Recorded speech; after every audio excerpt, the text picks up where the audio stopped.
ನಮಸ್ಕಾರ ವೀಕ್ಷಕರೇ. ನಮಸ್ಕಾರ. ಸೊ ನಾನು ಲಾಸ್ಟ್ ಎಪಿಸೋಡಲ್ಲಿ ಹೇಳಿದ್ದೆ, ದೀಪಕ್ ಅವರು ಯಾಕಂದರೆ ಎಲ್ಲಮ್ಮ ತಾಯಿ ಅವ್ರಿಗೆ ಒಂದು ಹೊಸದೊಂದು ಶಕ್ತಿ, ಬಂದವ್ರಿಗೆ, ನಿನ್ನ ಹತ್ರ ಬಂದವ್ರಿಗೆ, ಸಮಸ್ಯೆಗಳು ಬಂದವ್ರಿಗೆ, ತೊಂದರೆಗಳಿರೋರನ್ನ ಬಗೆಹರಿಸೋ, ಅದು ಬಿಟ್ಟು ಅವ್ರನ್ನ ಜೀವನ ಅಭಿವೃದ್ಧಿ ಆಗಬೇಕು, ಸಂಪಾದನೆ, ಜೀವನ ಬೆಳವಣಿಗೆ ಆಗಬೇಕು ಅನ್ನೋ ಒಂದು ವಿಚಾರಕ್ಕೆ ಸಂಬಂಧಪಟ್ಟಂಗೆ ಒಂದು ಹೊಸ ವಿಚಾರನ ಅವರಿಗೆ ತಿಳಿಸ್ಕೊಟ್ಟಿದ್ದಾರೆ ತಾಯಿ ಅಂತೇಳಿ ಹೇಳಿದ್ದಾರೆ. ಸೊ ಆ ವಿಚಾರನ ಮಾತಾಡೋಣ. ದೀಪಕ್ ಅವರು, ಈಗ ಸಮಸ್ಯೆಗಳು ಎಲ್ಲರಿಗೂ, ಆರ್ಥಿಕವಾಗಿ ಎಲ್ಲರೂ ನಾವು ಚೆನ್ನಾಗಿರಬೇಕು ಅನ್ನೋ ಆಸೆ ಎಲ್ಲರಿಗೂ ಇರುತ್ತೆ. ಬೆಳಿಬೇಕು, ಜೀವನ, ನಮ್ಮ ಕುಟುಂಬ ಬೆಳಿಬೇಕು, ನಾವು ಒಂದು ರೀತಿ ಎಲ್ಲರ ಮುಂದೆ ಚೆನ್ನಾಗಿ ಬೆಳಿಬೇಕು ಅಂತ. ಈಗ ನಿಮಗೆ ತಾಯಿ, ಎಲ್ಲಮ್ಮ ತಾಯಿ ಕೊಟ್ಟಿರೋ ಆ ವಿದ್ಯೆ ಯಾವುದು, ಯಾವ ರೀತಿ ಅದನ್ನು ಬಳಸ್ಕೋಬೇಕು, ಯಾವ ರೀತಿ ಜೀವನನ ಬೆಳೆಸ್ಕೊಳ್ಳೋ ಒಂದು ಮಾರ್ಗಗಳನ್ನ ನಿಮಗೆ ಸೂಚನೆ ಕೊಟ್ಟಿದ್ದಾರೆ. ಏನು ನೀವು ಜನಕ್ಕೆ ಹೇಳಬೇಕು ಅಂತಿದ್ದೀರಾ ಅದನ್ನು ಡೈರೆಕ್ಟಾಗಿ ಮಾತಾಡಿ, ತಾಯಿಯಿಂದ ಏನು ವರ ಪಡ್ಕೊಂಡಿದ್ದೀರಾ? ನೋಡಿ, ಇವಾಗ ಯಾವಾಗ ನೋಡಿದ್ರು ಕಷ್ಟ ಕಷ್ಟ ಕಷ್ಟ, ಈ ಕಷ್ಟ, ಸಾಲ, ಕಿತಾಪತಿ, ಗಲಾಟೆ, ಇದು ಕೇಳಿ ಕೇಳಿ ನನಗೆ ಕಿವಿ ನೋವು ಬಂದ್ಬಿಟ್ಟಿದೆ. ಇದೇ ಆಗೋಯ್ತು, ಬರೋದಲ್ಲ. ಒಬ್ಬನಾದರೂ ಇಲ್ಲಪ್ಪ, ನಾನು ಚೆನ್ನಾಗಿ ಬಾಳ್ತಾ ಇದ್ದೀನಿ, ನೆಮ್ಮದಿಯಿಂದ ಬಾಳ್ತಾ ಇದ್ದೀನಿ, ಹೆಂಡತಿ ಮಕ್ಕಳ ಜೊತೆ ಸಂತೋಷವಾಗಿದ್ದೀನಿ ಅಂತ ನಾನು ಇವತ್ತು ತನಕ ಕೇಳೇ ಇಲ್ಲ. ಅಂದರೆ ಈ ವಿಚಾರ ಏನೋ ಎಲ್ಲರೂ ಬಾಧೆಯಲ್ಲೇ ಇದ್ದಾರೆ, ಇದೇ ಥರ ಎಲ್ಲರಿಗೂ ಐತೆ ಅಂತ ಆಯಿತು. ಹೌದು. ಸೊ ಅದಕ್ಕೆ ಸಂಬಂಧಪಟ್ಟಿರೋದು, ಆವಾಗ ಅಮ್ಮನ ಹತ್ರ ಹುಣ್ಣಿಮೆಗೆ ನಾನು ಕೂತ್ಕೋತೀನಿ, ಧ್ಯಾನ. ಓಕೆ. ಒಂದು ಕಾಲು ಗಂಟೆ ಅಷ್ಟೇ, 15 ಮಿನಿಟ್ಸ್ ನಾನು ಕೂತ್ಕೊಳ್ಳೋದು. ಬೇರೆ ಕೆಲಸ ಎಲ್ಲ ಇರುತ್ತೆ, ನಾನು 24 ಗಂಟೆ ಇದೇ ಕೆಲಸದಲ್ಲಿ ಕೂತ್ಕೊಳ್ಳೋಕ್ಕಾಗಲ್ಲ. ಹೌದು. ಒಂದು ಕಾಲು ಗಂಟೆ ಕೂತ್ಕೋತೀನಿ ಅಷ್ಟೇ. ಪೂಜೆ ಮಾಡುವಾಗ ಕೂತ್ಕೊಂಡು ಧ್ಯಾನ ಮಾಡ್ತೀನಿ ಆ ಅಮ್ಮನ ಮೇಲೆ. ಆವಾಗ ಆ ಅಮ್ಮನ ಧ್ಯಾನ ಮಾಡುವಾಗ ಒಂದು ಕಾಲು ಗಂಟೆ ಬೇಕು. ಆ ಕಾಲು ಗಂಟೆಯಲ್ಲಿ ಲಾಸ್ಟ್ ಒಂದು 3 ಮಿನಿಟ್ಸ್ ಇರೋವಾಗ ಈ ಮಕ್ಕ, ಬೆನ್ನು, ಈ ಸೊಂಟ, ತೊಡೆ ಭಾಗ ಇವೆಲ್ಲ ಬಂದ್ಬಿಟ್ಟು ಆ ಅಮ್ಮಂದು ಹೆಂಗಿದೆಯೋ ಬಾಡಿ ಆ ಥರನೇ ಆಗುತ್ತೆ ನಿಮ್ಮ ದೇಹ. ಹೌದು. ಮಕ್ಕ ಎಲ್ಲ ನೋಡಿ ಸರ್, ಆ ಅಮ್ಮನ ಥರನೇ ಇರುತ್ತೆ, ಬದಲಾಗುತ್ತೆ, ಆ ಅಮ್ಮನ ಥರನೇ ಬರುತ್ತೆ ಅದು. ಓಕೆ. ಆಮೇಲೆ ಒಂದು ಕಾಲು ಗಂಟೆ ಆದಮೇಲೆ ಎಲ್ಲ ಫ್ರೀ ಆಗುತ್ತೆ. ಓಕೆ. ಅವಾಗ ಆ ಟೈಮಲ್ಲಿ ಕೇಳ್ಕೊಂಡಿದ್ದು ಎಲ್ಲ, ಇದು ಕಷ್ಟ ಕಷ್ಟ ಅಂತವ್ರೆ, ಏನೋ ಸ್ವಲ್ಪ ಅನುಕೂಲ, ಏನು ಜಾಸ್ತಿ ಏನು ಬೇಡ, ಇರೋದ್ರಲ್ಲಿ ಒಂದು ಅಭಿವೃದ್ಧಿ ಅನ್ನೋದು ಕಂಡು, ಸ್ವಲ್ಪ ನೆಮ್ಮದಿಯನ್ನು ಕಂಡು, ಸ್ವಲ್ಪ ದುಡ್ಡು ಕಾಸು ನೆಲಬೇಕು. ದುಡ್ಡಿಲ್ಲದೆ ಜೀವನ ನಡೆಯಲ್ಲ. ಹೌದು.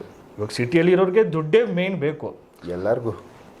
ಹಂಗಿರೋವಾಗ ಅದು ಒಂದು ನೆಮ್ಮದಿನೂ ಇಲ್ಲ, ಒಂದು ನೆಮ್ಮದಿಯಿಂದ ಅನ್ನ ಇಲ್ಲ, ಗಂಡ ಹೆಂಡತಿ ಮದ್ದು ಇವ್ನ ಮಾತು ಅವ್ರು ಕೇಳಲ್ಲ ಅಂತಾರೆ, 1-2 ಮಾತು ಗಂಡ ನನ್ನ ಮಾತು ಕೇಳಲ್ಲ ಅಂತಾರೆ ಅಂತ, ಇದೆಲ್ಲ ನಡೀತಾ ಇರುತ್ತೆ. ಅವ್ನು ಕೇಳಲ್ಲ, ಅವ್ನು ಯಾವುದೋ ಟೆನ್ಷನಲ್ಲಿ ಅವನು ಆ ಕೋಪ ಬಂದು ಇಲ್ಲಿ ತೋರಿಸು, ಇದೇ ಆಗೋಯ್ತು. ಸೊ ಏನಾದರೂ ಒಂದು ಸ್ವಲ್ಪ ನೆಮ್ಮದಿಯನ್ನು ಕೊಡಬೇಕಮ್ಮ, ಒಂದು ದಾರಿ ಕೊಡು ನನಗೆ ಅಂತ ಆ ಅಮ್ಮನು ನನಗೆ ಜ್ಞಾನ ಕೊಟ್ಟರು. ಈ ಪೂಜೆನ ಮಾಡಿಬಿಟ್ಟು, ಈ ವಸ್ತುವನ್ನು ಮಾಡಿಬಿಟ್ಟು ಅವ್ರ ಮನೆಗೆ ಕೊಟ್ಟು ಬಿಡು, ಅವರಲ್ಲಿ ಎಲ್ಲಾದರೂ ಕಟ್ಕೊಳ್ಳಿ ಅದನ್ನು. ಓಕೆ. ಪೂಜೆ ಮಾಡಿ ಒಂದು 10 ನಿಮಿಷ 15 ಮಿನಿಟ್ಸಲ್ಲೇ ಎಲ್ಲ ಫ್ರೀ ಆಗುತ್ತೆ. ಅಂದರೆ ಅಷ್ಟು ಉರಿತಾ ಇರೋ ಮನೆ ಬಂದುಬಿಟ್ಟು ತಣ್ಣಗಾಗುತ್ತೆ. ಅದು ಅವ್ರು ಫೀಲ್ ಆಗ್ತಾರೆ, ಅನುಭವಕ್ಕೆ ಬರುತ್ತೆ, ಅವ್ರಿಗೆ ಅನುಭವಕ್ಕೆ ಬರುತ್ತೆ. ಓಕೆ.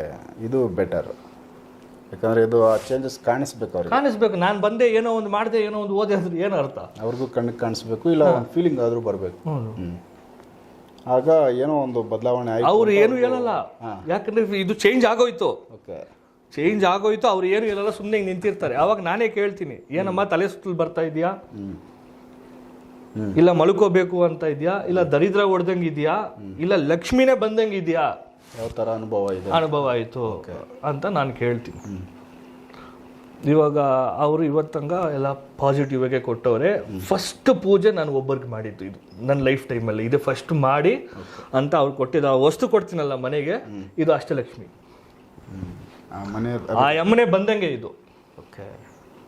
ಒಳ್ಳೆ ವಿಚಾರ ಇದು. ಇವಾಗ ಆ ಅಮ್ಮನ ಇಲ್ಲದೆ ಏನು ಮಾಡೋಕ್ಕಾಗಲ್ಲ. ಆ ಅಮ್ಮನು ಬಂದರೆ ಆ ಅಮ್ಮನಿಂದ ಇವ್ರಿಗೆ ದುಡ್ಡು ಕಾಸು ಎಲ್ಲ ದಾರಿ ಎಲ್ಲ ಓಪನ್ ಆಗುತ್ತೆ. ಎಲ್ಲೆಲ್ಲಿ ಬ್ಲಾಕ್ ಆಗಿದೆಯೋ ಅವೆಲ್ಲ ಓಪನ್ ಆಗೋದು ಅವ್ರಿಗೆ ಕಾಣಿಸುತ್ತೆ. ಅದು ಇನ್ನೂ ಜೋರಾಗಿ ಪೂಜೆ ಮಾಡ್ಕೊಂಡು ಹೋಗ್ತಾರೆ. ಆಮೇಲೆ ಇಷ್ಟಪಟ್ಟು ಮಾಡ್ತಾರೆ, ಅವಾಗ ಇಷ್ಟಪಟ್ಟು ಮಾಡಿ ಖುಷಿಯಾಗಿ ಮಾಡ್ತಾರೆ. ಪೂಜೆ ಮಾಡಿಬಿಟ್ಟು ನಾನು ಪೂಜೆ ಮಾಡ್ತಾ ಇದ್ದೀನಿ ನಿಭಾಯಿಸ್ಕೊಂಡು ಹೋಗೋವಾಗ ಆ ಅಮ್ಮನು ಅದು ತಕ್ಕಂಗೆ ಕೊಡಬೇಕು. ಹೌದು. ನೀನು ಏನು ಕೊಡದೆ ಪೂಜೆ ಮಾಡು ಅಂದ್ರೆ ಏನು ಪೂಜೆ ಮಾಡಬೇಕು? ಮಾಡಲ್ಲ, ಮನಸ್ಸಿಗೆ ನೆಮ್ಮದಿ ಇರಲ್ಲ. ಪೂಜೆನೂ ಅಷ್ಟು ಇದರಲ್ಲಿ ಮಾಡಲ್ಲ, ಇಂಟ್ರೆಸ್ಟ್ ಅಲ್ಲಿ ಬೈಕೊಂಡು ಮಾಡ್ತಾರೆ. ಅದು ಏನು ಕೊಡ್ತೀವೋ ನೀನು ಹೋಗು ಅಂತ. ಸೊ ಇಷ್ಟಪಟ್ಟು ಮಾಡಬೇಕಂದ್ರೆ ಅವ್ರು ಪೂಜೆ ಮಾಡಿದ ತಕ್ಷಣನೇ ಅವ್ರಿಗೇನೋ ರಿಸಲ್ಟ್ ಕಾಣಿಸ್ಬೇಕು, ಒಳ್ಳೇದಾಗಬೇಕು. ಹೌದು ಹೌದು. ಅದೇ ನಿಜ ಹೇಳ್ಬೇಕಂದ್ರೆ ಇವತ್ತು ತನಕ ಅಮ್ಮನ ಏನೇನು ಕೊಟ್ಟವಳು ನನಗೆ ಒಂದೂ ಫೇಲ್ಯೂರ್ ಆಗಿಲ್ಲ. ಸೊ ಎಲ್ಲ ನನಗೆ ಕೊಟ್ಟಿರೋದನ್ನ ನಾನು 4 ಜನಕ್ಕೆ ಹಂಚ್ತಾ ಇದ್ದೀನಿ ಅಷ್ಟೇ. ಆದರೆ ಇದರಲ್ಲಿ ಯಾವುದು ಫೇಲ್ಯೂರ್ ಆಗಿಲ್ಲ. ಬೇಕಾದ್ರೆ ಒಬ್ಬೊಬ್ರು ತಲೆ ಕೆಟ್ಕೊಂಡು ಬರ್ತಾರೆ, ಅವ್ರಿಗೆ ಅರ್ಥ ಆಗಲ್ಲ ಅಷ್ಟು ಸುಲಭವಾಗಿ, ಹೇಳೋದಕ್ಕಾಗಲ್ಲ. ಹೌದು. ಇವಾಗ ನೋಡಿ, ನಾನು ಲಾಸ್ಟ್ ಒಂದು ಎಪಿಸೋಡಲ್ಲಿ ಹೇಳಿದ್ದೆ ದೇವ್ರನ್ನೇ ಕಟ್ಟು ಮಾಡ್ತಾರೆ ಅಂತ. ಹೌದು ಅಂತ ಹೇಳುವಾಗ ಆ ದೇವ್ರನ್ನ ನಾನು ಬಿಡ್ಸೋಕ್ಕೆ ನಾನು 9-11 ಕಟ್ಟು ತನಕ ಹೋಗಿದ್ದೀನಿ ಮ್ಯಾಕ್ಸಿಮಮ್. ನನ್ನ ವಿದ್ಯೆಗೆ ತಕ್ಕಂಗೆ 3 ಕಟ್ಟಲ್ಲಿ ಮುಗಿಸಾಕ್ಬಿಡ್ತೀನಿ ನಾನು. ಓಕೆ. ಅದು ಎಷ್ಟು ದೊಡ್ಡ ಮಾಟನೇ ಇರಲಿ 3 ಕಟ್ಟಲ್ಲಿ ಓಡಿಸಾಕ್ತೀನಿ. ಆದರೆ ಒಂದೊಂದು ಈ ಥರ ವಿಚಾರ ಬಂದು ಎಳೀತದೆ ನನಗೆ, 11 ಕಟ್ಟು ತನಕ ಹೋಗುತ್ತೆ. ಓಕೆ. ಅಂದ್ರೆ ಅದು ಕ್ಲಿಯರ್ ಆಗೋವರೆಗೂ ನೀವು ತಡೆ ಹೊಡಿತಾ ಹೋಗ್ಬೇಕಾ, ಕಟ್ ಮಾಡ್ತಾ ಹೋಗ್ಬೇಕು? ಆಯಮ್ಮನೇ ದೇವರೇ ಬಂದು ಹೇಳ್ತಾರೆ ಈಗ ಸರಿ ಹೋಯ್ತು ಅಂತ, ಅಲ್ಲಿವರೆಗೂ ಇನ್ನು ಇಷ್ಟು ಬೇಕು ಅಂತ ಹೇಳ್ತಾರೆ, ಅವರೇ ಬಂದು ಹೇಳ್ತಾರೆ ನನಗೆ. ಇದೇ ತರ ಮಾಡು, ಹೀಗೆ ಮಾಡು ಅಂತೆಲ್ಲ ಹೇಳ್ತಾರೆ. ಇದೇ ತರ ಎಲ್ಲ ಮಾಡಲ್ಲ, ನನಗೆ ಗೊತ್ತು ಏನ್ ಮಾಡ್ಬೇಕಂತ. ಎಷ್ಟು ಕಟ್ಟು ಬೇಕು, ಎಷ್ಟು ಕಟ್ಟು ಬೇಡ, ಇಷ್ಟು ಹೇಳ್ಬೇಕು ಅಷ್ಟು. ಅದನ್ನ ದೇವಿ ಹೇಳೋದು, ಇಷ್ಟು ಕಟ್ಟು ಹಾಕ ಮಾಡೋವರೆಗೂ ನಾನು ಇರ್ತೀನಿ ಅಂತ. ಅದಾದ್ಮೇಲೆ ಕ್ಲಿಯರ್ ಅದು. ಇದೊಂದು ಇಂಪಾರ್ಟೆಂಟ್ ವಿಚಾರ. ಅಂದ್ರೆ ಒಂದು ಏನೋ ಒಂದು ಆನ್ಸರ್ ಸಿಗ್ತಾ ಇದೆ ಇವತ್ತಂಕ. ನೋಡಿ, ಅಮ್ಮನ ಇವತ್ತಂಕ ಏನೇನು ಅಮ್ಮನ ಕೊಟ್ಟವಳು ಇವತ್ತಂಕ ಯಾವುದು ಮೋಸ ಆಗಿಲ್ಲ ನನಗೆ. ಮತ್ತೆ ಹೆಂಗ್ ಬದುಕ್ತೆ ನಾನು 3 ವರ್ಷದಿಂದ. ಒಂದ್ಸತಿ ಊಟ ಮಾಡಿದೆ, ಒಬ್ರು ಮನೆಗೆ ಕರೆದ್ರು, ಹೋಗಿ ಊಟ ಮಾಡ್ಕೊಂಡು ಬಂದೆ. ಬಂದ್ಲು ಅಮ್ಮನ ಕನಸಲ್ಲಿ ಬಂದು ಉಗಿಸ್ಕೊಂಡೆ. ಯಾಕೆ ನಾನು ಅನ್ನ ಆಗ್ತಾ ಇಲ್ವಾ ನಿನಗೆ? ಮತ್ತೊಬ್ಬರು ಮನೆ ಏನಕ್ಕೆ ಹೋದೆ, ಏನಕ್ಕೆ ಊಟ ಮಾಡಿದೆ? ಓಕೆ. ನೀನು ಮೊಸರನ್ನ ಕೆಲವಾಗಲ್ಲ ಮೊಸರನ್ನ, ನೀನು ಉಪ್ಪಿಟ್ಟು ಕೆಲವಾಗಲ್ಲ ಉಪ್ಪಿಟ್ಟು, ನೀನು ಚಿತ್ರಾನ್ನ ಕೆಲವಾಗ ಚಿತ್ರಾನ್ನ, ನೀನು ಏನು ಕೇಳ್ತೀಯ ಅವೆಲ್ಲ ನಾನು ಕೊಡಿಸಿದ್ದೀನಿ. ಮತ್ತೆ ಏನಕ್ಕೆ ನೀನು ಇನ್ನೊಬ್ಬರ ಮನೆಯಲ್ಲಿ ಊಟ ಮಾಡಿದೆ? ಇದು ಪ್ರಶ್ನೆ ಆಗ್ತಾರಾ ಈ ಥರ? ಹೌದು. ಓಕೆ. ಆಗ್ತಾರೆ. ಅಂದ್ರೆ ನಿಮ್ಮನ್ನ ಅಬ್ಸರ್ವ್ ಮಾಡಿ ನಾನು ನಿನಗೆ ಅನ್ನ ಹಾಕಿಲ್ವಾ, ಅವಾಗ ಹೋಗಿ ಮಾಡಿ. ನಾನು ಅನ್ನ ಹಾಕ್ತಾ ಇರೋವಾಗ ನೀನು ಹೆಂಗೆ ನೀನು ಇನ್ನೊಬ್ಬರ ಮನೆಗೆ ಹೋಗಿ ಊಟ ಮಾಡ್ತೀನಿ? ನಾನೇನು ಬೀದಿಯಲ್ಲಿ ಬಿಟ್ಬಿಟ್ಟಿದ್ದೀನಿ ನಿನ್ನ? ನೀನು ಏನು ಮುಟ್ತೀಯ ಅವೆಲ್ಲ ಚಿನ್ನ ಮಾಡ್ತೀನಿ, ಮತ್ತೆ ನೀನು ಏನಕ್ಕೆ ಮಾಡ್ತೀನಿ? ಏನೂ ಗೊತ್ತಿಲ್ಲದೆ ಆಗೋಯ್ತಮ್ಮ, ಇನ್ನು ಮೇಲೆ ನಾನು ತಿನ್ನಲ್ಲ ಬಿಡು ಅಂತ. ಆವತ್ತಿಂದ ನಾನು ಯಾರ ಮನೇಲೂ ತಿನ್ನಲ್ಲ. ಅಂದರೆ ಇದು ನಿಮ್ಮನ್ನು ಅಬ್ಸರ್ವ್ ಮಾಡ್ದಂಗೆ ಆಯ್ತು ಈಗ ದೇವಿ. ನೀವೇನು ಮಾಡ್ತೀರ ಅನ್ನೋದನ್ನು ಕೂಡ ನಿಮ್ಮ ಒಂದು ಇದನ್ನು ನೋಡ್ತಾ ಇದೆ ದೇವಿ. ನಾನು ಎಲ್ಲೆಲ್ಲಿ ಹೋಗ್ತೀನ ಅಲ್ಲೆಲ್ಲ ಅಮ್ಮನ ಬರ್ತಾಳೆ. ಏನಕ್ಕೆ ನನ್ನ ಮಗ ಇಲ್ಲಿ ಬಂದವನೇ ಈ ವಿಚಾರದಲ್ಲಿ ನಮ್ಮ ಅಮ್ಮನ ಬರ್ತಾ. ಅದಕ್ಕೆ ಯಾರ ಮನೆಗೂ ಹೋಗಲ್ಲ ನಾನು ಜಾಸ್ತಿ. ಓಕೆ. ನಾನು ಎಲ್ಲೆಲ್ಲಿ ಹೋಗ್ತೀನೋ ಅಲ್ಲೆಲ್ಲ ಅಮ್ಮನ ಓಡಾಡ್ತಾಳೆ. ಸೊ ಇದೊಂದು ವಿಚಾರ, ಒಂದು ಒಳ್ಳೆ ವಿಚಾರ ಹೇಳಿದ್ರಿ. ಆಮೇಲೆ ನೀವು ಈ ಅಭಿವೃದ್ಧಿಗೆ ಸಂಬಂಧಪಟ್ಟಂಗೆ ಏನೋ ಒಂದು ತಾಯಿ ಕೊಟ್ಟಿದ್ದಾರೆ. ಹೌದು. ಸೊ ಅದನ್ನು ಅವ್ರ ಮನೆಗೆ ನೀವು ಕೊಟ್ಟಾಗ ಅಲ್ಲಿ ಲಕ್ಷ್ಮಿ ಒಲಿಯುತ್ತಾರೆ ಅಂತ ಅಲ್ವಾ? ಹೌದು. ಯಾವ ಥರ ವಸ್ತುನ ಅವರು ತಾಯಿ ತಿಳಿಸಿರೋದು? ಅದು ಆ ಟೈಮ್ ಪೂಜೆಯಲ್ಲಿ ಕುತ್ಕೊಳ್ಳೋವಾಗ ನನಗೆ ಹೇಳ್ತಾರೆ ಯಾವ ಥರ ಮಾಡಬೇಕು ಅಂತ ಜ್ಞಾನ ಬರುತ್ತೆ ನನಗೆ, ಏನು ಬರಿಬೇಕು ಅಂತ. ಓಕೆ. ಆವಾಗ ನಾನು ಅದಕ್ಕೆ ತಕ್ಕಂಗೆ ಬರ್ಕೊಂಡು ಹೋಗ್ಬಿಟ್ರೆ. ಓಕೆ. ಅಂದರೆ ಒಬ್ಬೊಬ್ಬರದ್ದು ಒಂದೊಂದು ಥರ ಇರ್ತದೆ, ಒಂದೇ ಥರ ಎಲ್ಲರಿಗೂ ಇರಲ್ಲ. ಇಲ್ಲ, ಇವ್ರ ಸಮಸ್ಯೆ ಬಂದರೆ ಇವ್ರಿಗೆ ಅಭಿವೃದ್ಧಿಗೆ ಈ ಥರ ಮಾಡಿಕೊಡು ಅಂತ ಅದನ್ನು ರೆಡಿ ಮಾಡಿಕೊಟ್ಟು. ಆದರೆ ದೇವರು ಒಂದೇ, ಇದಕ್ಕೆ ಅಷ್ಟಲಕ್ಷ್ಮಿ. ಓಕೆ. ಈ ಅಮ್ಮನೇ ಇದಕ್ಕೆ. ಅವ್ರಿಗೆ ಬೇರೆ ಥರ, ಒಬ್ಬೊಬ್ಬರಿಗೆ ಒಂದೊಂದು ಥರ ಇರುತ್ತೆ. ಸೊ ಅದನ್ನೇನು ಮಾಡಬೇಕು ಅವರು ತೊಗೊಂಡೋದವರು? ಅವರು ಮನೇಲಿ ನಾನು ಒಂದು ಜಾಗ ಹೇಳ್ತೀನಿ, ಅಲ್ಲಿ ಕಟ್ಟಿಬಿಟ್ಟು ಇಟ್ಬಿಡ್ಬೇಕು ಅದನ್ನು. ಅವ್ರ ದೇವ್ರಿಗೆ ಮಂಗಳವಾರ ಶುಕ್ರವಾರ ಅವರು ಹೆಂಗೆ ಪೂಜೆ ಮಾಡ್ಕೊಂಡಿರ್ತಾರೋ ಅದೇ ಟೈಮ್ಗೆ ಅದಕ್ಕೂ ಪೂಜೆ ಮಾಡ್ಕೋಬೇಕು. ಆ ಥರ ಅವ್ರು ಏನು ಅನ್ಸ್ಕೋತಾರೋ ಅದನ್ನ ಅದೇ ನಡೆಯುತ್ತೆ. ಓಕೆ. ಇಷ್ಟು ದಿವಸ ಅದು ನಡೀತಾ ಇರಲಿಲ್ಲ. ನೀನು ಅನ್ಕೊಳ್ಳೋದು ನೀನು ಅನ್ಕೋ, ಅವ್ರು ಅನ್ಕೊಳ್ಳೋದು ಅವ್ರು ಅನ್ಕೋ, ಇಲ್ಲ ಒಂದೊಂದು ದಾರಿ ಇತ್ತು ಮನೆಯಲ್ಲಿ. ಇವಾಗ ಅವ್ರು ಏನು ಅನ್ಕೋತಾರೋ ಪೂಜೆ ಮಾಡೋರು ಅವ್ರಿಗೆ ತಕ್ಕಂಗೆ ನಡೆಯುತ್ತೆ. ಸೊ ಇದೊಂದು ಅಂದರೆ ಆಶೀರ್ವಾದ ಕೊಟ್ಟಂಗಾಯಿತು ದೇವಿ. ದಾರಿ ಮಾಡಿಕೊಟ್ಟಿರೋದು ಇವೆಲ್ಲ ಎಷ್ಟು ದೊಡ್ಡ ವಿಚಾರ. ಹೌದು. ಏನು ಮಾರ್ಕೆಟಲ್ಲಿ ಸಿಗುತ್ತಾ ಇವೆಲ್ಲ? ಸೊ ಒಂದು ಅನುಕೂಲ ಆಗುತ್ತೆ. ಸೊ ಇದು ಬಡವರಿಗೆ ಸಹಾಯ ಆಗುತ್ತೆ, ಎಲ್ಲರಿಗೂ ಆಗುತ್ತೆ. ಫಸ್ಟು ನೆಮ್ಮದಿ ಬಂದ್ಬಿಡುತ್ತೆ. ಇದು ಪ್ರಯೋಗ ಎಲ್ಲಾದರೂ ಮಾಡಿದ್ದೀರಾ? ಕಟ್ಟಾಗ್ಬಿಡುತ್ತೆ. ಯಾರಿಗಾದ್ರೂ ಈ ಥರ ಕೊಟ್ಟಿದ್ದೀರಾ? ಇವಾಗ ಫಸ್ಟ್ ನಾನು ಮಾಡಿರೋದು ಒಂದೇ ಒಂದು. ಇವಾಗ ಅವ್ರಿಗೆ ಮಾಡಿದ್ದೀನಿ. ಅವ್ರು ಎಷ್ಟು ವರ್ಷ ಆಯಿತು ಮನೆ ಕಟ್ಟಿರೋ ನನಗೆ ಗೊತ್ತಿಲ್ಲ. ಇವಾಗ ಈ ಪೂಜೆ ಅನ್ನೋದು ಮಾಡಿದ್ಮೇಲೆ, ಇವಾಗ ಪ್ರಯೋಗ ಅನ್ನೋದು ಬಂದ ಮೇಲೆ ಮನುಷ್ಯನ ಮೇಲೆ ಮಾಡೋ ಪ್ರಯೋಗ ಬೇರೆ, ಮನೆ ಮೇಲೆ ಮಾಡೋ ಪ್ರಯೋಗ ಬೇರೆ. ಇದೆರಡು ಒಂದಲ್ಲ, ಬೇರೆ ಬೇರೆ ಇದು. ಓಕೆ ಓಕೆನಾ? ಇವಾಗ ಈ ವಿಚಾರದಲ್ಲಿ ಮನೇಲಿ ಏನೋ ಪ್ರಯೋಗ ಆಗಿದ್ರೆ ಅದು ಇವಾಗ ಈ ಪೂಜೆಯಲ್ಲಿ ಕಟ್ಟಾಗ್ಬಿಡುತ್ತೆ. ಓಕೆ, ಅಂದರೆ ಇದು ಎಲ್ಲವನ್ನೂ ರಕ್ಷಣೆ ಮಾಡುತ್ತೆ ಪ್ಲಸ್ ಅಭಿವೃದ್ಧಿ ಮಾಡುತ್ತೆ. ಹೌದು, ಫಸ್ಟ್ ಕಟ್ಟಾಗಬೇಕಲ್ಲ. ಓಕೆ, ಅದನ್ನ ಇಟ್ಕೊಂಡು ಈ ವಸ್ತುನ ಇಟ್ಟರೆ ಕೆಲ್ಸಕ್ಕೆ ಬರಲ್ಲ ಅದು. ಓಕೆ, ಫಸ್ಟ್ ಇದನ್ನ ಕಟ್ ಮಾಡಿಬಿಟ್ಟು ಆಮೇಲೆ ಆ ವಸ್ತುನ ಪ್ರತಿಷ್ಠಾಪನೆ ಮಾಡ್ಬೇಕಲ್ಲ. ಮನೆ ಕ್ಲೀನ್ ಮಾಡಿ ಶುದ್ಧಿ ಮಾಡಿ ಪ್ರತಿಷ್ಠಾಪನೆ. ಇದು ಇವಾಗ ನೆಗೆಟಿವ್ ಎಲ್ಲ ಗುಡ್ಸಾಕ್ಬಿಟ್ಟು ಪಾಸಿಟಿವ್ ಸ್ಟಾರ್ಟ್. ಓಕೆ, ಸೊ ಅವ್ರಿಗೆ ಮಾತಾಡ್ಬೋದಾ ನಾವು? ನೀವು ಈಗ ಒಬ್ಬರಿಗೆ ಕಟ್ ಮಾಡಿ ಒಬ್ರಿಗೆ ಮಾಡಿದ್ದೀನಿ ಫಸ್ಟ್ ಟೈಮ್. ಅಮ್ಮನ ಜ್ಞಾನ ಕೊಟ್ಟು ನಾನು ಫಸ್ಟ್ ಮಾಡಿದ್ದು ಇವ್ರಿಗೇನೆ. ಓಕೆ, ಇತ್ತೀಚೆಗೆ ಈಗ ಜಸ್ಟ್ ಮಾಡಿರೋದು? ಹೌದು, ಜಸ್ಟ್ ಮಾಡಿರೋದು. ಅವ್ರೇನಾದ್ರು ರೆಸ್ಪಾನ್ಸ್? ಮನೆಗೆ ಏನಾದ್ರು ದೋಷ ಇತ್ತಂದ್ರೆ ಅದು ಕಟ್ ಆಗ್ಬಿಡುತ್ತೆ. ವಾಸ್ತು ತೊಂದರೆ ಇದ್ರೆ ಅದು ಸೇರಿ ಕಟ್ ಆಗ್ಬಿಡುತ್ತೆ ಇದರಲ್ಲಿ. ಇವೆಲ್ಲ ಕಟ್ ಆಗತ್ತಾನೆ ಇವಾಗ ಇವರಲ್ಲಿ ನೆಮ್ಮದಿಯಿಂದ ಇರೋದು. ಹೌದು ಹೌದು, ಟ್ರೈ ಮಾಡಿ ನೋಡೋಣ ಅವ್ರಿಗೆ, ಅವ್ರೇನು ರೆಸ್ಪಾನ್ಸ್ ಮಾಡ್ತಾರೆ ಚೆಕ್ ಮಾಡೋಣ. ನಾನು ಅನುಭವ ನಾನು ಹೇಳ್ಕೊಂತೀನಿ. ನಮಸ್ಕಾರ ಮೇಡಮ್. ಅದೇ ನನ್ನ ನಮಸ್ತೆ, ಹೇಳಿ ಸರ್. ಮೇಡಮ್, ಅಂದರೆ ಈಗ ದೀಪಕ್ ಅವ್ರು ಬಂದು ಈ ಥರ ಒಂದು ಜೀವನ ಬದಲಾಗಬೇಕು, ಅಭಿವೃದ್ಧಿ ಆಗಬೇಕು ಮನೆಗಳಲ್ಲಿ ಅಂತ ಒಂದು ಪೂಜೆ ಮಾಡಿ ಕೊಡ್ತಾ ಇರೋ ಒಂದು ವಿಚಾರ. ಇತ್ತೀಚೆಗೆ ಈಗ ತಾಯಿ ನನಗೆ ಆ ಥರದ್ದೊಂದು ಶಕ್ತಿ ಕೊಟ್ಟಿದ್ದಾರೆ, ಆ ಥರದ್ದೊಂದು ಮಾರ್ಗ ತೋರಿಸಿದ್ದಾರೆ. ಆ ತಾಯಿ ಹೇಳಿರೋದನ್ನು ನಾನು ಮಾಡಿದ್ದೀನಿ. ಹಾಗಾಗಿ ಫಸ್ಟ್ ಈಗ ಒಂದೇ ಒಂದು ಪೂಜೆ ಮಾಡಿದ್ದೀನಿ. ಸೊ ಅವ್ರ ಜೊತೆ ಬೇಕಾದ್ರೆ ಮಾತಾಡೋಣ ಅಂತ ಅಂದ್ಕೊಂಡು ನಾವು ಶುರು ಮಾಡಿ ನಿಮಗೆ ಫೋನ್ ಹಾಕಿರೋದು. ಇದು ನಿಮಗೆ ಫಸ್ಟ್ ಅವ್ರು ಪೂಜೆ ಮಾಡಿಕೊಟ್ಟಿದ್ದಾರೆ, ಯಾರಿಗೂ ಇನ್ನು ನೆಕ್ಸ್ಟ್ ಮಾಡಿಕೊಟ್ಟಿಲ್ಲ. ಇನ್ಮೇಲೆ ಯಾರಾದರೂ ಮಾಡಿಸ್ಕೊಳ್ಳೋ ಥರ ಇದ್ದರೆ ಮಾಡಿಸ್ಕೋತಾರೆ ಅಷ್ಟೇ. ಬಟ್ ಹಾಗಾಗಿ ಆ ಅನುಭವ ಯಾವ ಥರ ಇದೆ, ಆ ಪೂಜೆ ಫಲ ಏನು ಸಿಕ್ಕಿದೆ ಅನ್ನೋದನ್ನು ಕೇಳಬೇಕಾಗಿತ್ತು ನಾನು. ಹಾಗಾಗಿ ಫೋನ್ ಹಚ್ಚಿದ್ದು. ಯಾವ ಥರ ನಿಮಗೆ ಆ ಅನುಭವ ಯಾವ ಥರ ಇದೆ, ಚೇಂಜಸ್ ಏನು ಕಾಣಿಸಿದೆ ಅಮ್ಮ? ಅದು ಅದೇ, ನಂದು ಆರೋಗ್ಯ ಸಮಸ್ಯೆ ಇತ್ತು. ತುಂಬಾ ಆರೋಗ್ಯ ತಪ್ತಾ ಇದ್ದೆ ನಾನು. ಅವಾಗ ಒಂದ್ಸಲ ಆಸ್ಪತ್ರೆಗೆ ಹೋಗಿ ಬಂದೆ. ಮತ್ತೆ ಮನೇಲಿ ಮಗಳದು 3 ವರ್ಷದಿಂದ ನಾವು ಮದ್ವೆ ಪ್ರಯತ್ನ ಮಾಡ್ತಿದ್ವಿ. ತುಂಬಾ ತೊಂದರೆಗಳಾಗ್ತಿತ್ತು, ಸೆಟ್ ಆಗಿ ಕ್ಯಾನ್ಸಲ್ ಆಗ್ತಿತ್ತು.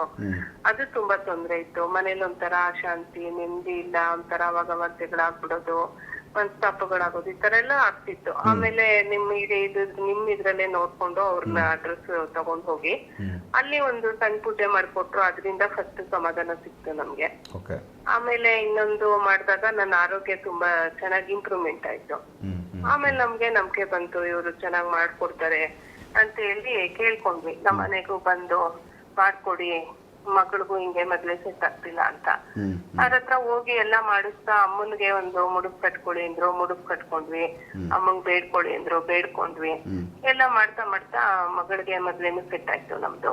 ಒಳ್ಳೇದಾಯ್ತು, ಮದ್ವೆ ಸೆಟ್ ಆಯ್ತು. ತುಂಬಾ ಖುಷಿ ಆಯ್ತು. ಅದಕ್ಕೆ ಮನೆಗೂ ಬಂದ್ ಮಾಡ್ಕೊಡಿ ಸ್ವಾಮಿ, ನಮ್ಗೆ ತುಂಬಾ ಶತ್ರುಗಳ ಕಾಟ. ನಾವೇನೋ ಒಂದ್ ಕಾರ್ಯ ಮಾಡ್ತೀವಿ, ಜನರನ್ನ ಕರೀಲೇಬೇಕು, ಕರಿತೀವಿ. ಅದ್ರಲ್ಲಿ ಯಾರು ಒಳ್ಳೆಯವ್ರು ಬರ್ತಾರೋ, ಯಾರು ಕೆಟ್ಟವ್ರು ಬರ್ತಾರೋ, ಹಿಂಗೆ ನಮ್ಗೆ ಒಂದು ಫಂಕ್ಷನ್ ಮಾಡಿದ ತಕ್ಷಣ ತಮಗ್ ತೊಂದರೆಗಳಾಗ್ತಿದೆ ಅಂದ್ಮೇಲೆ ಏನಾದ್ರು ಕಾರ್ಯಕ್ರಮ ಮಾಡಕ್ ಮುಂಚೆ ಮನೆಗೆ ಒಂದು ರಕ್ಷಣೆ ಮಾಡ್ಕೊಡ್ತೀನಿ, ಅಮ್ಮನ ಪೂಜೆ ಮಾಡ್ಕೊಡ್ತೀನಿ ಅಂತ ಹೇಳಿ ನಮ್ಮ ಮನೆ ಬಂದು ಪೂಜೆ ಎಲ್ಲ ಮಾಡ್ಕೊಟ್ರು. ತುಂಬಾ ಸಮಾಧಾನ ಇದೆ, ನೆಮ್ಮದಿ ಇದೆ. ಮಗಳದು ಎಂಗೇಜ್ಮೆಂಟ್ ಆಯ್ತು, ಅದು ಚೆನ್ನಾಗಾಯ್ತು. ಈಗ ಮದ್ವೆ ಡೇಟ್ ಫಿಕ್ಸ್ ಮಾಡಿದೀವಿ. ನನ್ನ ಆರೋಗ್ಯ ಚೆನ್ನಾಗಿದೆ ಅವ್ರು ಮಾಡ್ಕೊಟ್ಮೇಲೆ. ತುಂಬಾ ಕಾಲ್ ನೋವೆಲ್ಲ ಬರೋದು ನನ್ಗೆ, ಅವಾಗ ಜ್ವರ ಬಂದ್ ಮಲ್ಬಿಡುವೆ, ಆತರ ಎಲ್ಲ ಆಗೋದು. ಇವಾಗ ಅದೆಲ್ಲ ಪರಿಹಾರ ಆಗಿದೆ, ಚೆನ್ನಾಗ್ ಮಾಡ್ಕೊಟ್ರು. ತುಂಬಾ ನೆಮ್ಮದಿ ಇದೆ, ಒಂದು ಮನ್ಸ್ ಸಮಾಧಾನ ಇದೆ, ಸಂತೋಷ ಇದೆ. ಒಂಥರ ಏನೇ ಕಾರ್ಯ ಮಾಡ್ಬೇಕಾದ್ರೂ ಧೈರ್ಯ ಇದೆ ನಮ್ಗೀಗ. ಆತರ ತುಂಬಾ ಚೆನ್ನಾಗ್ ಮಾಡ್ಕೊಟ್ರು ದೀಪಕ್ ಸ್ವಾಮಿ ನಮ್ಗೆ. ಒಳ್ಳೇದಾಯ್ತು. ಅಂದ್ರೆ ನಿಮ್ಗೆ ಈಗ ತುಂಬಾ ಬದಲಾಗೈತೆ ಜೀವನ? ಆಗಿದೆ. ಆಲ್ಮೋಸ್ಟ್ ಆವಾಗ್ಲೇ 2 ತಿಂಗಳಿಂದ ಹೋಗ್ತಿದ್ವಿ. ಅವ್ರು ಹೋಗಿದ್ ಜಾಗದಲ್ಲಿ ಒಂದ್ ಪೂಜೆ ಮಾಡ್ಕೊಟ್ರು. ಅದರಿಂದ ಫಸ್ಟ್ ಸಮಾಧಾನ ಸಿಗಕ್ ಶುರು ಆಯ್ತು. ಆಮೇಲೆ ನನ್ನ ಆರೋಗ್ಯ ಚೆನ್ನಾಗಾಯ್ತು. ಆಮೇಲೆ ಮಗಳದು ತೊಂದ್ರೆ ಇತ್ತು, ಅದನ್ನು ಎಲ್ಲ ಪರಿಹಾರ ಮಾಡ್ಕೊಟ್ರು. ಅವರು ಸ್ಟೆಪ್ ಬೈ ಮಾಡ್ತಾರೆ. ನಾವು ಅವ್ರು ಹೇಳ್ದಂಗ್ ಫಾಲೋ ಮಾಡ್ಕೊಂಡು ಪೂಜೆ ಮಾಡ್ಕೊಂಡು ಹೋದ್ರೆ ನಮಗ್ ತುಂಬಾ ಸಮಾಧಾನ ಇದೆ. ಮನೇಲಿ ಅಮ್ಮಂದು ಪೂಜೆ ಆದ್ಮೇಲೆ ಕೆಲವು ಸೂಕ್ಷ್ಮಗಳು ಕಾಣಿಸುತ್ತೆ ಅಂತ ಹೇಳಿದ್ರು, ಅದು ಕಾಣಿಸ್ತು ನಮ್ಗೆ. ಮನೇಲಿ ಅಮ್ಮಂದು ನಮ್ಗೆ ರಕ್ಷಣೆ ಇರೋದು, ಒಂದು ಆಶೀರ್ವಾದ ಇರೋದು ಕಾಣಿಸ್ಕೊತು. ತುಂಬಾ ಖುಷಿ ಆಯ್ತು ನಮ್ಗೆ. ಈಗ ಧೈರ್ಯವಾಗಿದೀವಿ. ಮಗಳದು ನಮ್ದು ಎಲ್ಲಾ ಏನ್ ತೊಂದ್ರೆ ಇತ್ತು ಪರಿಹಾರ ಆಗಿದೆ, ಚೆನ್ನಾಗ್ ಮಾಡ್ಕೊಟ್ಟಿದಾರೆ ಅವ್ರು. ನಮ್ಗೂ ಅದೇ ಹೇಳಿದ್ರು, ನಾನ್ ಯಾರ ಮನೆಗೂ ಹಂಗೆಲ್ಲ ಬರಲ್ಲ ಅಂತ. ನಾನು ನನ್ ಮಗ ಹೋಗಿ ಇಲ್ಲ ಬರ್ಬೇಕು, ಈ ತರ ತೊಂದ್ರೆಲಿ ಇದೀವಿ, ನಮ್ಗೊಂಚೂರು ಮನೆಗೆ ಇದು ರಕ್ಷಣೆ ಮಾಡ್ಕೊಡಿ ಅಂತ ಹೇಳಿದ್ಮೇಲೆ ಮಾಡ್ಕೊಟ್ರು. ಚೆನ್ನಾಗಿದೆ. ಇವಾಗ ಒಂದ್ ಸ್ವಲ್ಪ ಸಮಾಧಾನವಾಗಿದೀವಿ. ಮನೇಲೆಲ್ಲ ಕೆಲಸ ಕಾರ್ಯಗಳು, ಶುಭ ಕಾರ್ಯಗಳೆಲ್ಲ ನಡೀತಾ ಇದೆ.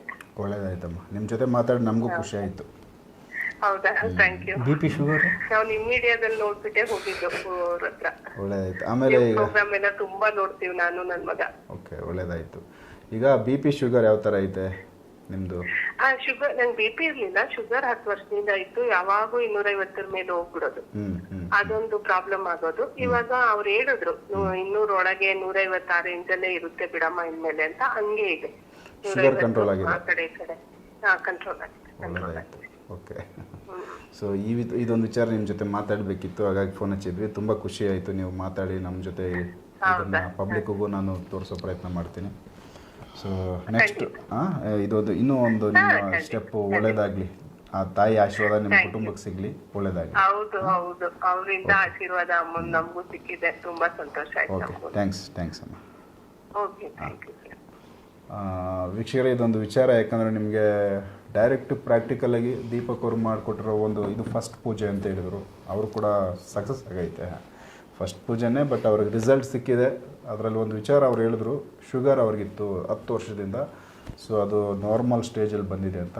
ಆ ಟಾಪಿಕ್ ಸಂಬಂಧಪಟ್ಟಂತೆ ನಾನು ನೆಕ್ಸ್ಟ್ ಎಪಿಸೋಡ್ ಮಾತಾಡ್ತೀನಿ. ಸೊ ಅದು ಡಿಫ್ರೆಂಟ್ ಆಗೈತೆ ಆ ಕಾನ್ಸೆಪ್ಟ್ ಕೂಡ. ಸೊ ಇದೊಂದು ತುಂಬ ಖುಷಿ ಕೊಟ್ಟಿದೆ. ನೀವು ಹೋಗಿ ಆ ಮನೆಗೆ ರಕ್ಷಣೆ ಕೊಟ್ಟಿದ್ದೀರಾ, ಆಮೇಲೆ ತಾಯಿದು ಆಶೀರ್ವಾದ ಸಿಕ್ಕಿದೆ. ಆಲ್ಮೋಸ್ಟ್ ಅವರೇ ಎಲ್ಲ ಹೇಳ್ಬಿಟ್ರು, ತುಂಬ ಖುಷಿಯಾಗಿ ಮಾತಾಡಿದ್ದಾರೆ.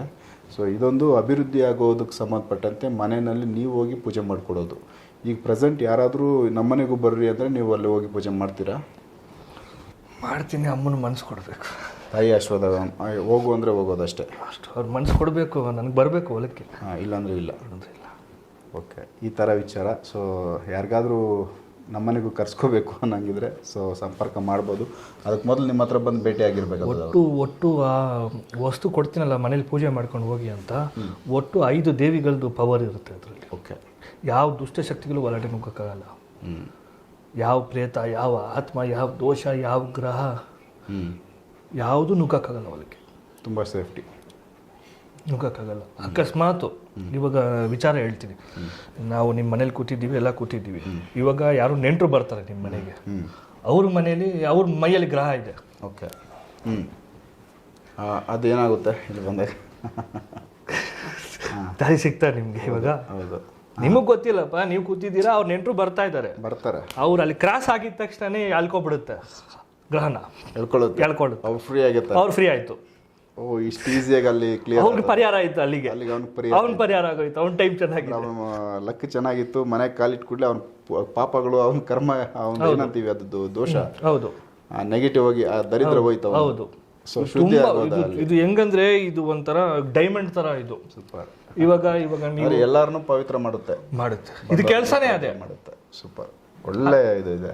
ಇವಾಗ ನೋಡಿ, 2 ಟೈಮು ಎಂಗೇಜ್ಮೆಂಟ್ ಫಿಕ್ಸ್ ಆಗಿ ಮತ್ತೆ ಹಾಲ್ ಫಿಕ್ಸ್ ಮಾಡಿ 1 ಲಕ್ಷ ಕಟ್ಟಿ ಅದಕ್ಕೆ ಕಟ್ಟಾಗಿರೋದು ಇದು. ಹೌದು. ಸೊ ಅದೀಗ ಸಕ್ಸಸ್ ಆಯಿತು. ಇವಾಗ ಸಕ್ಸಸ್ ಆಯಿತು ಅವ್ರಿಗೆ. ಏನು ಇವು ಸುಮ್ಮನೆ ಕೂತಾರ, ಅದು ಪಾಟ್ಕೊಂಡು ನಡೀತಾ ಇದೆ. ಓಕೆ, ಇವಾಗ ಏನಪ್ಪ ಅದು, ಇವಾಗ ಈ ವಸ್ತು ಈಗ ಕೊಟ್ಟಿದ್ದೀನಿ. ಇವಾಗ ನಿಮ್ಮ ಮನೇಲಿ ಹುಡುಗಿ ಐತೆ, ಹುಡುಗನ ಕಡೆಯವರು ಬರ್ತಾ ಇದ್ದಾರೆ. ಒಂದು ಎಕ್ಸಾಂಪಲ್ ಹೇಳಿ. ಇವಾಗ ಅವ್ರು ಏನು ಮಾಡ್ತಾರೆ, ಯಾರು ಏನು ಮಾಡಿಸ್ಕೊಂಡು ಬರ್ತಾರೋ ಹೇಳೋಕ್ಕಾಗಲ್ಲ. ಹೌದು.